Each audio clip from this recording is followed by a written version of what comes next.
It's in my city. It's in my city. Last week, the migrants came in and they started sleeping at the airport. They're no longer there now. They're no longer there.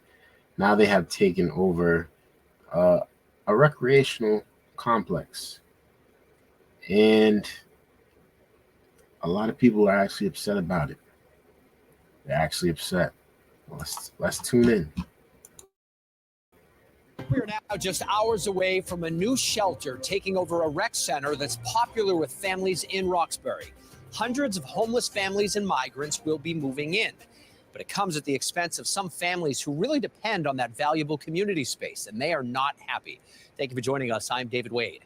WBZ's Brandon Truitt joins us live outside of the Melnia Rec Center tonight. And Brandon, state officials know they're putting residents in a tough position here. Yeah, David, hundreds of people use this rec center on any given day. I spoke with a lot of people tonight who say they feel shut out of a process that will impact this entire neighborhood. It means a lot to me because, I get to be with my friends and, other kids. Delaney Deco has spent nearly 4 years with the Boston United Track and Cross Country Club. It's just one of the organizations trying to get back on track after the state announced it's flipping the Cass Recreation Center into emergency housing. It was shocking. However, considering the emergent circumstances, we sort of knew that, It got to the point to where they have no choice but to close down certain places and use it as shelter for these people. There are hundreds of people, thousands of people that do not have a place to sleep. They don't have a place to take a bath. They don't have a place to get a warm meal. But they are still determined to come into the U.S. And that, to me, is backwards. That, to me, is so backwards. And the community is not for it. They're not for it. Listen, I didn't get to go down there today, but I was about to drive down there and actually see for myself what is going on at this specific location. But what I could hear, people out there protesting as we speak. As we speak, people are out there protesting, saying stop the migrants from coming in. Boston is full. Boston is full already. We don't want no more people. We don't want no more. Let's continue. Decision needed to be made quickly. We just didn't realize how quickly. Well, I definitely think that the community was not heard, or listened to. Eleanor Williams walks here with her dad multiple times a week. Indoor exercise he's able to get for free during the winter months. Williams says neighbors didn't hear about the change until Friday.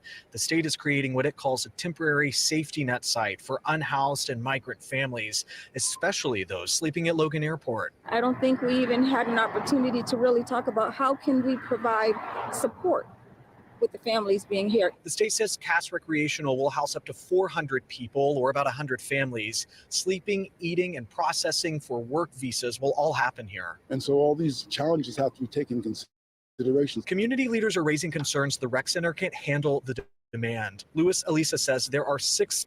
The rec center is not going to be able to handle demand. That's the honest truth. It's already full as we speak. And they're still coming in. They're still coming in. They're still taking flights over here. And they're sleeping in the Logan Airport still. They're trying to get it together over there. They're trying to find more places. They're going to eventually shut down another complex. Or they're going to have to find apartments for these people. They're going to have to find apartments.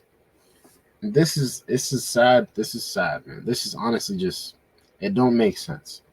They're trying to make it make sense, but it don't make sense. Stalls in the women's restroom, 4 in the men's. There's no laundry facility or kitchen for cooking. You would think they would consider a place that was more accommodating and more capable of addressing the challenges. Elisa proposes the Shattuck Hospital. He says it's more than half vacant and 1.5 miles down the road. Meantime, coaches and community members are hoping the state finds a solution for them as quickly as they took one away. It's going to be difficult. You know, we're going to do whatever we can to keep the program going. You know, we are used to hearing promises that aren't followed up on. The state is planning to use this as a shelter until June. Now, the governor was here tonight. It's a stop that was not on her public schedule. She got away before we could ask her a question, but she's holding a press conference here tomorrow morning. That's just as the first families are set to start moving in. Live in Roxbury, Brandon Truitt, WBZ News. All right, Brandon, thank you. As y'all can see, it's crazy out there. And this is they're gonna start bringing them to hospitals to start sleeping in hospitals. I mean,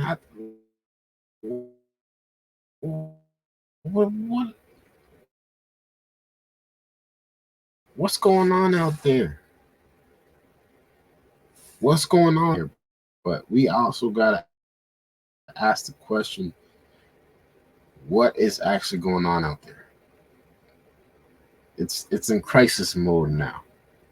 It's okay when there was a couple families coming in and we could accommodate them, because this is nothing new. Migrants are nothing new. Immigrants, it's nothing new. They've been coming here for years. It's always been open. It's just out of control right now. It's just out of control. And we got to talk about it. And I'd like to know how you guys feel about the situation also. So make sure you guys leave a comment down below.